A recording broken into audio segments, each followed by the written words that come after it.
નમસ્કાર મિત્રો, અત્યારે સોશિયલ મીડિયાની અંદર એક કોલ રેકોર્ડિંગ વાયરલ થઈ રહ્યું છે. મનસુખ રાઠોડ અને એક બીજા ભાઈ છે, એનું એક કોલ રેકોર્ડિંગ વાયરલ થઈ રહ્યું છે. કીર્તિ પટેલ અને ઇન્દ્ર ભારતી બાપુને લઈ જે છે એ એક વિવાદ થયેલો હતો. કીર્તિ પટેલ મહાશિવરાત્રિના મેળામાં મુરગીકુંડની અંદર સ્નાન કરવા માટે ગઈ હતી, તો એને લઈ એક વિવાદ થયો હતો. તો એ વિવાદની અંદર હવે મનસુખ રાઠોડની એન્ટ્રી થઈ ગઈ છે. તો તમે પહેલાં કોલ રેકોર્ડિંગ સાંભળો. કોલ રેકોર્ડિંગ આપણે વિગતવાર જે મેન જે પોઈન્ટ છે એ પોઈન્ટને ભેગા કરી અને એક 20 મિનિટનો વિડીયો બનાવ્યો છે. તો તમે કોલ રેકોર્ડિંગ આખું જોજો. મજા આવે તો વિડીયોને લાઈક શેર અને સબસ્ક્રાઇબ કરી દેજો. સાગી ટુકડે में से टुकड़ा કરી દેના મેરે લાલ, એને એક ટુકડામાંથી બધાને ટુકડા કરી કરીને ખવડાવે ઈ સાધુ. હા સાહેબ. હવે આ બધા હું છે આડંબર સાધુ છે, કરોડોની પાર્ટીઓ છે, જ્યાં મર્સિડીઝ ને એવી બધી ગાડીઓ છે. તો ઈ કોઈ ભગવાન દેવા આવ્યો નથી, પબ્લિક પાસેથી લીધું છે. પબ્લિક પાસે લીધું છે.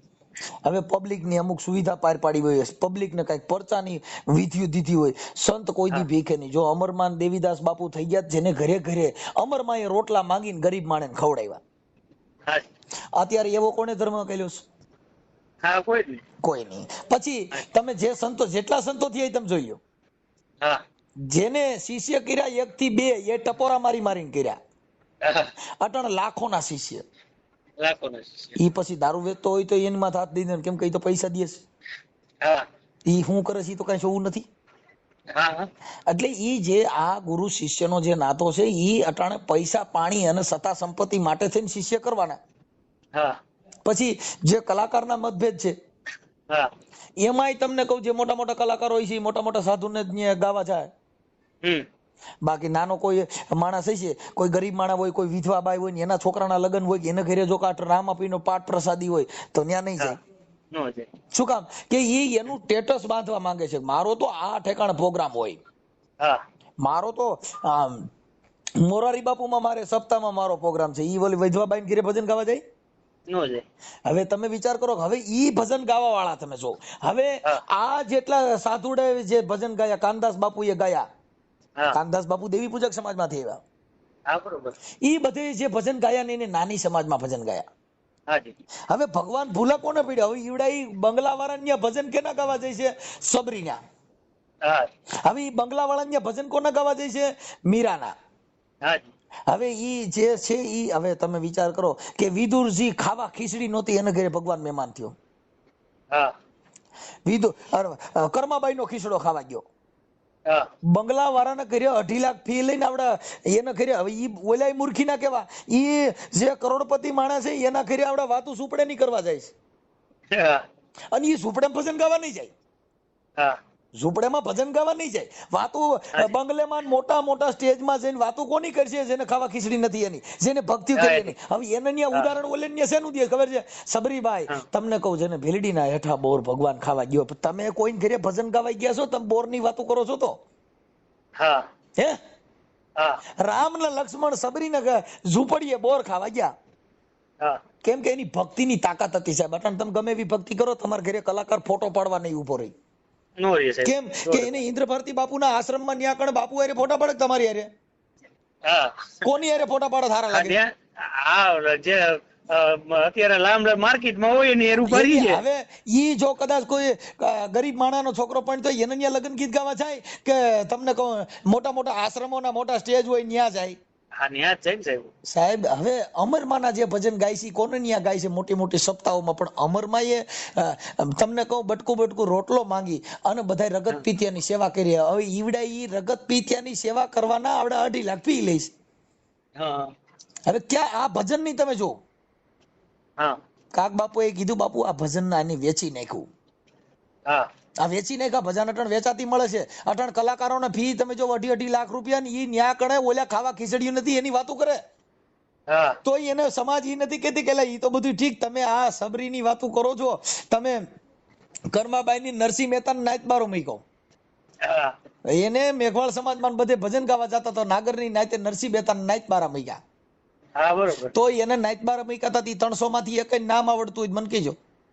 હા બરોબર. નાયત બારા મૂક્યા તો અમર નરસિંહ બની ગયા. હા અમરનાથ કોણ બની બની? ગયા. જેને જેને સમાજ માથે ટીકાવું થયું, જેની માથે તમને કહું આવા બધા થયા, તો અમર બની ગયા. અમર બની ગયા.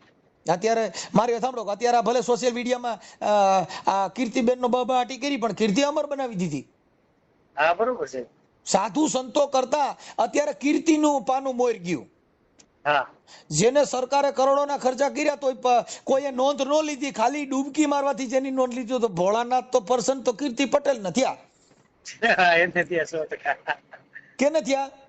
હા કીર્તિ પટેલ કીર્તિ પટેલ ને કે જેને સોશિયલ મીડિયાએ, સરકારે, પોલીસે બધાએ નોંધ કોની લીધી? કીર્તિ પટેલની.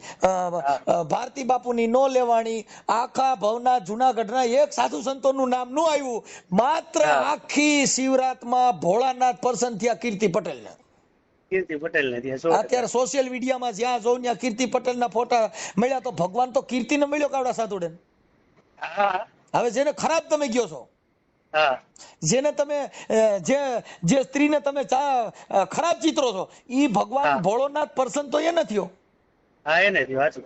કેમ કે આ શિવરાતમાં કરોડોના ખર્ચા કર્યા, સરકારે આવડી મહેનત કરી, સાધુડી એવડા સેવડે જમાડ્યા, તોય ભોળાનાથે કોઈને સાપામાં આવવા ન દીધા. હા પણ આ કીર્તિ પટેલ ને ભોળાનાથ પર્સન થઈ ગયા કે ટીવી કે કોઈ મોબાઈલ કે કોઈ છાપું એવું નથી જેમાં કીર્તિ પટેલ નો ફોટો નથી. હા બરોબર છે. તો ભગવાન પર્સન કોને થયા? હા કીર્તિ પટેલ ને. એમ ભગવાન જ્યાં જ્યાં ભૂલો પડ્યો ને એ આવા માણસોમાં જ પડ્યો સાહેબ. જેને હવે જેસલ જાડેજો તમને કહું, જેસલ જગનો ચોલટો તમને કહું, જેને તોળલ ભટકાણી જેને પલમાં કીધો પીર. હા બરોબર છે. હું કીધું પલમાં પીર, જેને જીતના મતેજા વાળ તોળા રાણી કે એટલા તો મેં કુકરમાં કર્યા છટાણ, એવા ખાલી 4-5 કેસ હોય ભેગો ફોટો નથી પાડતા. હા હે હા 100% છે. જેની માથે અમુક કેસ હોય ને અમુક ખાલી બાથોડીઓ માણા દે એની ફોટો પાડવા માણા રાજી નથી. હા નો હોય નો હોય. તો જાડેજાએ તો કીધું હે કે પાપ તારું પ્રકાશ જાડેજા, ધર્મ તારો સંભાળ, તારી બેડલી ને મારો નાથ બુડવા નહીં દે. હા એટલે જાડેજાએ પાપ પોગાર્યું કે જીતના મથેજા વાળ તોળી રાણી ગઈ એટલા કુકરમાં મેં કર્યા. એને કીધું તોળી રાણી આ જેટલા માથાના વાળ છે ને એટલા પાપ મેં કર્યા છે. હાજી. તો તોરલ કે જાડેજા પોકારી દે, તું પલમાં થઈ જાય, ફ્રી થઈ જાય, તમે તમારું હાચું પોકારી દો. હા બરોબર છે સાહેબ. આ સંતની જે વાણીઓ છે, સંતના જે છે એ નથી. આ લોકો શું કરે છે ભાઈ, પોતે આડંબર. હવે તમે અત્યારે અમુક જગ્યામાં જાઓ, ત્યાં તમે ગેટમાં અટાણા ઇન્દ્ર ભારતી બાપુમાં તમે બાપુનું દર્શન ન કરી શકો. હા નો થાય. જો તમારે ત્યાં કઈ મર્સિડીઝ કે ફોર્ચ્યુનર ઉભી રહી એટલે તરત જ બાપુ બહાર આવ. હા સર. કેમ કે એને જરૂર છે ને, કરોડપતિ માણસોના શિષ્યોની જરૂર છે, ત્યાં નાના માણસોની જરૂર નથી. જરૂર નથી. તમે સમજ્યા? જેટલી જગ્યા હવે જો ને મારી જેવા 50 જણ અહીંયા લઈ જાય તો હું ખાલી પૈયા લાગે વાતો કરે, ઈ હું દેવાના છે?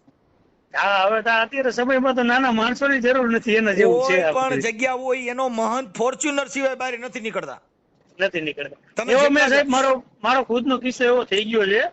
હું આપણે રાજકોટ ટાટા મોટરમાં નોકરી કરતો શોરૂમમાં, અને મારે પથરીનો પ્રોબ્લેમ હતો, એટલે ઓપરેશન માટે મેં શેઠ પાસેથી લોન લીધી હતી 25,000 રૂપિયા, અને આપણે જમા કરાવવી પડે રિટર્ન લીધા એટલે.